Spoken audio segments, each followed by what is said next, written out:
The most consistently misinformed. Fox. Fox viewers. Consistently. Every poll. What am I at my highest aspiration? Who am I? I think. Am I Edward R. Murrow or am I Mark Twain? At my highest aspiration. Oh, of those two, Mark Twain. Right. But so has Mark that Twain existed? Had a lot of political impact. But was that his main thrust? Am I an activist in your mind, an ideological partisan activist? Yeah. Okay, then I disagree with you. Okay. I absolutely disagree with you that that's the case. I think you're pushing. And I don't think. And I think you take shots at although I think it's mostly to maintain credibility and you're not as comfortable with it, you take shots at Obama and at the liberals. Here's what I you imagine like is going to make through your fun mind. of conservatives. You can't understand, because of the world you live in, that there is not a designed ideological agenda on my part to affect partisan change, because that's the soup you swim in. And I appreciate that, and I understand it. It reminds me of, in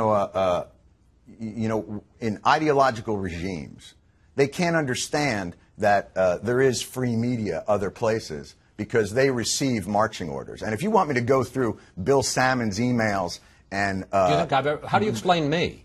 Oh, I think you do a nice job, and I've told you that on the show. I think you're one of the most interesting Do you think things. I get marching orders?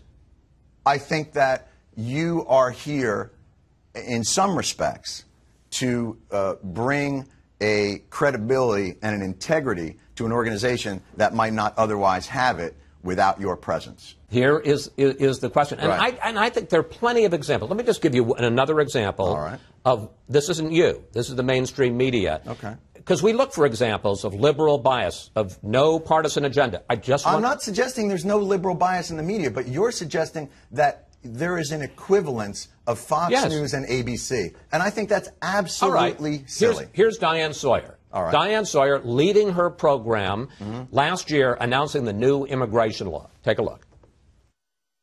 If a stranger walking down the street or riding the bus does not seem to be a U.S. citizen, is it all right for the police to stop and question him? Well, today the governor of Arizona signed a law that requires police to do just that. But that isn't what the law requires them to do. In fact, the law says the only way that you can stop somebody is as part of a lawful enforcement stop. You can't just say, hey, you're walking down the street exactly as she suggested. It has to be because there's a broken taillight or they're loitering or they're doing something else. Don't you think she should have mentioned that? Sure. Yeah, no, I think you're right. I think we should have more full context and more of the types of things that you're talking about. But I don't understand how that's purely a liberal or conservative bias. That's, like I said, sensationalist and somewhat lazy. But I don't understand how that's partisan. And I don't think you don't think it's partisan to bash the Arizona law and to mischaracterize what it did. First of all, if that's a bash, then that is the mildest form of bash. It's a form of subtle misinformation. Let me tell you exactly. Can I give you another example? No. Let me just jump in real quick. When did this stopping our show? You can give me another example when I give you my feeling about the context of what that is. Yesterday there was the Wiener press conference. Every single one of the 24-hour news networks. 24-hour news networks are built for one thing, and that's 9/11.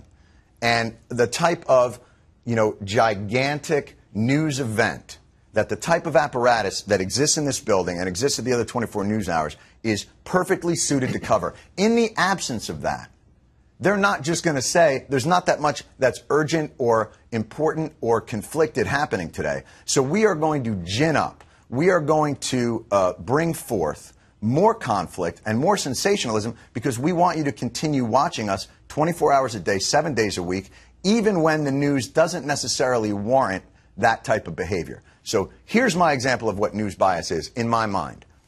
3 networks, Fox, CNN, MSNBC, are going live to the Nancy Pelosi news conference because they are sure, coming on the heels of Anthony Weiner resigning, that she is going to make some sort of incredible statement about, I'm disappointed in Anthony Weiner about it. So they're all locked on it.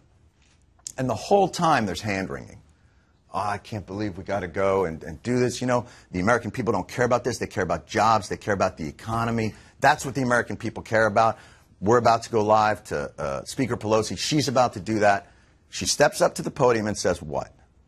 I'm not going to comment about Anthony Weiner. I'm going to talk about jobs, and I'm going to talk about the economy. And what did everybody do? Left. So what's your proof again about the partisan agenda? And what I do? That's the embarrassment. The embarrassment is that I'm given credibility in this world because of the disappointment that the public has in what the news media does. I don't think not because I have an ideological agenda. I don't think our viewers are the least bit disappointed with us. I think our viewers think finally they're getting somebody who tells the other side of the story. And no. One more who is example. the most consistently misinformed media viewers? The most consistently misinformed? Fox viewers. Consistently. Every poll. Can we talk about your network? Yes. Can we talk about Comedy Central? Because be delighted to. Case in point. All right. It's easy and good.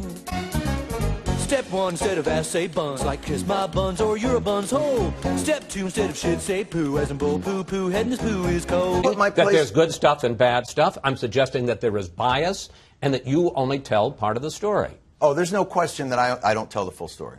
I mean, I don't disagree with that. But I don't not tell the full story based on a purely ideological partisan agenda. That's my point. My point isn't my stuff doesn't stink. I think your agenda is more out there, and you're pushing more of an agenda than you pretend to.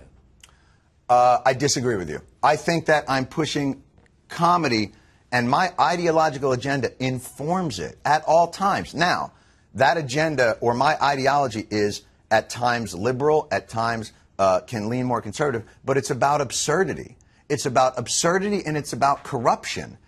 And that is the agenda that we push. It is an anti-corruption, lack of authenticity. What I think about Hillary Clinton is, I imagine to be a very bright woman without the courage of her convictions, because I'm not even sure what they are. An outfit designed by someone else, for someone else, to be someone else.